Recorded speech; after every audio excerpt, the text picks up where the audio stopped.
What's up guys, this is Mike and today's video is all about panoramas. We'll talk about the best way to stitch photos together, what software you need to use, how to edit those cool looking drone shots, and in general how to create a masterpiece type of panoramic shot. Let's go! If you're familiar with my channel, then you probably know that I make a lot of DJI Spark related videos, as tons of people are interested in that tiny drone, and that's perfectly understandable. So today I decided to put together this quick little video explaining how I make my panoramic shots. And it's really easy, especially if you have the Spark, since it has this automatic panoramic mode. It's called the 180-degree panoramic mode.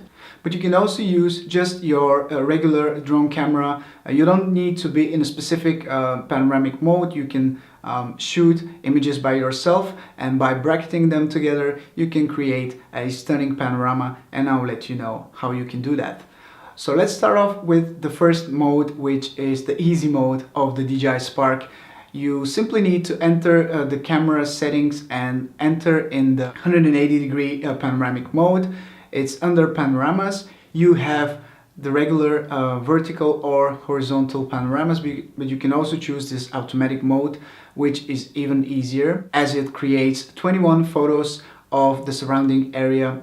So if you want to use that, just click on it and then fly your drone to a location where you're high enough. You can capture as much of your landscape as possible. Then you can always crop it in post-production and leave it as large as you like. But basically I always want to shoot as large of an area as possible, and then I can work with that. So make sure you go to a location that is free of trees or just high enough so you don't crash in something. Then you simply need to push the record button or the shutter button, and the drone will start taking photos, like I mentioned, 21 of the surrounding area. Once the drone finishes taking all those 21 photos, you have two options. First, you can go into the DJI Go 4 app and open your library, where you can see all of your taken photos and videos, and you will recognize your panoramic shot by the little logo on the right corner of the image. That's how you'll know that's the panoramic shot you just made. When you tap on that image, you will be able to stitch the 21 photos together, and you can share the image instantly. However, I'm not completely sure, but I think this final image is in smaller resolution compared to what you normally get if you download the photos to your computer. So this is your other second option, which I prefer using, is to download all of the 21 images onto your computer, and then you will be able to stitch them together using any type of stitching software. I personally use Adobe Lightroom, since I'm most familiar with that software, and I use it for organizing my drone shots and all types of different images. But you can also use any type of image processing software. Even DJI has their own stitching software, which I've never used, so I can't really say if it's good or not. But let's go to Lightroom and I'll show you how I edit my photos. Okay, so this is how my Lightroom catalog looks like. As you can see, I have my external hard drive connected to my library. This is where I keep my drone shots and all of my photos. Lightroom is perfect for organizing your photos, as you can keep everything in different folders, and you can access all of the photos at any time. You can undo any changes that you have made, and generally it's really well made for organizing your photos. So anyway, those are the 21 photos that I have made in the automatic panorama mode for the Spark. As you can see, those images are just regular photos. I haven't been editing them before, so I don't really know how the end result is going to look like, but that's even better because we'll go through this together and you will see how the panorama is made. So to start off, we need to select all the photos that we want to work with. So to do that, I'll just select those two rows, and then I'll add those 5 extra photos, so that totals 21 photos that I want to work with. Then you need to right press on the photos and just go into photo merge and then panorama. Now you have 3 different options on the right side of the window. You can play with that, but in this type of panorama, it's just better to keep it in the first option circle. You can see how the panorama is going to look like.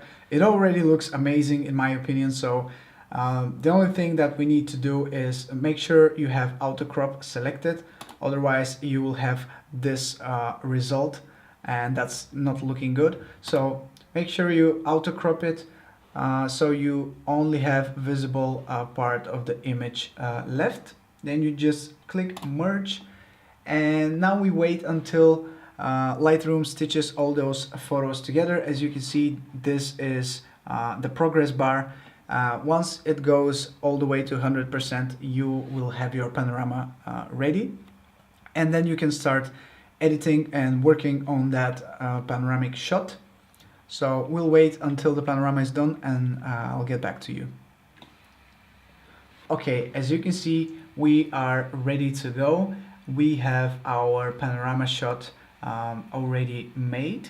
It's the Lightroom has created another picture at the end of the catalog. So this is it, and you just simply need to click on it and then go to develop. That's how you enter the editing process, where you can basically edit all types of different settings for the picture. I think it looks really well made and really nice. That being said, we haven't done anything to get this photo.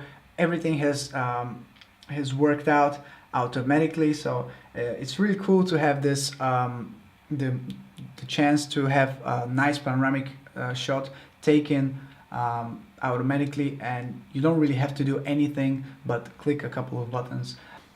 Now there's something that I definitely need to do for this picture first. As you can see from the left and right corners, they are a bit skewed, so I need to keep the horizontal leveled, and to do that we need to go down into the settings and just press remove chromatic aberration,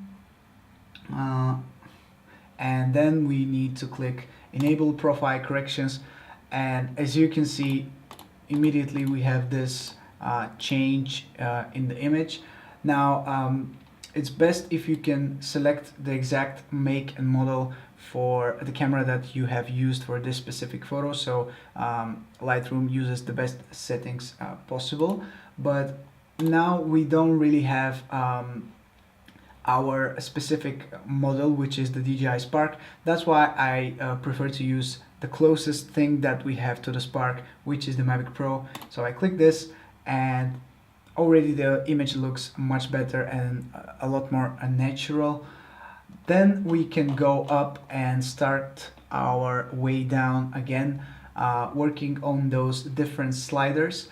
Now there's definitely not a right or wrong way to edit those photos in Lightroom. It really comes down to your personal preference, what you think looks good on this specific photo. Something that might work very well for me for this specific photo might not work that well for your panoramic shot, so it really comes down to how the image looks and how you want it to look. So let's start off with the exposure. I always play with the exposure just a bit so I can see what's the right balance for the exposure. I think minus 0.10 looks good already. I can bump up the contrast just a little bit. As you can see, 20 points. It might be a bit too much actually, so let's go down to 15. Those two blades from the Spark are shown on the picture. That's what normally happens when you make those automatic panoramas, but that's very easy to fix in Photoshop, and we get to that in a second. So now I will play with the highlights a bit. As you can see, this is too much, definitely too much. This is too low. So try to keep those values balanced and don't go overboard with the editing process, as we want to achieve a natural looking photo. So I'll just keep the highlights as they are, to 0. The shadows, quite a lot of difference in the shadows between 100 or -100. I like the green popping out just a bit, so I'll keep this into maybe 40. I think that looks okay. The whites are just as good as maybe 20 would be alright. Yeah, I'll leave it like this.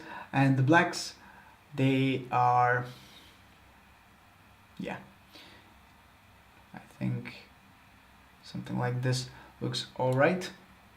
Anyway, like I said, it just really comes down to what you like in the photo. By no means I'm a professional or anything close to that at editing. As you can see, I'm not really familiar with all the settings. I'm not really that into a Lightroom, so I'm just playing with the sliders to see what looks good and what doesn't, and depending on that I would just leave the image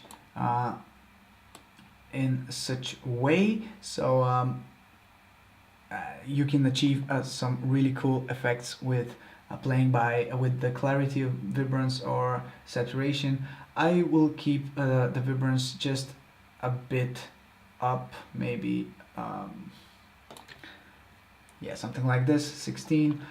Saturation, I will not bump it up too much because it looks fake and nobody likes those super pumped up images, so just a bit is fine. Those values here are very nice and you can play with them a lot, but they require a lot more knowledge about Lightroom. I might talk about them in a future video, but for now I'll just skip them because I just want to show you how to stitch the photos and how to quickly edit so it looks a bit better. And anyway, if you want, you can sharpen the image a bit. I will skip all those little settings as you will figure this out by yourself. But now if you have any problems with the horizontal angle of the image, this is where you can edit that. I always click on auto to see if the image will flinch a bit, and as you can see it flinches, so auto looks much better than off. This left angle is upwards a bit, so auto makes it a bit more leveled, so I'll keep it on auto because it looks much better to me. And then after you're done with all those little settings, you are now ready to export your photo. You can just press file and export, and then just export it to your desktop. I will just keep it named like this. You go export, and just like before, we have this progress bar that will wait until it's done, and then we can open Photoshop to remove those two blades from the propellers of the Spark. Okay, so now that we are in Photoshop, the fix for this image is really simple. You simply need to copy the layer, the main layer of the background, so you have extra copy of it, so you can work directly on it. Then you need to use the healing brush tool. Make sure you use a brush that is large enough, otherwise if you're using just a 20 pixel or 30 pixel brush on this huge image, you'll have a hard task. So we'll just bump it up to large enough brush size, and then you simply need to press Alt so you can start taking the colors from here. And once you click on the area that needs to be fixed, it automatically matches the color, and as you can see, it's ready to go. We don't have to do anything else. The image is just perfect now. Of course, you can work on it a lot more and make a lot of edits and color corrections and shadows and highlights and anything else that you can think of. You can work on the image as much as you like, but this is the basic procedure that you need to go through if you want to stitch the photos automatically. It's really easy when you use Lightroom. That's why I keep going back to that software, because it's just so simple and you can dig a lot more, a lot deeper into playing with the settings and do amazing things with the photos. But that's just the basic idea that you need to follow to stitch the photos together, have an amazing panorama that looks leveled and nicely horizontal. And yeah, that's the process that I use for my panoramas. And there we have it, guys. This is how my panoramic shots come to life. This is how I do it, and I hope you enjoyed my methods. Please leave a like rating if you did. Subscribe to my channel if you want to see more videos like this one. Thank you so much for watching, and I'll catch you guys in the next one. Ciao!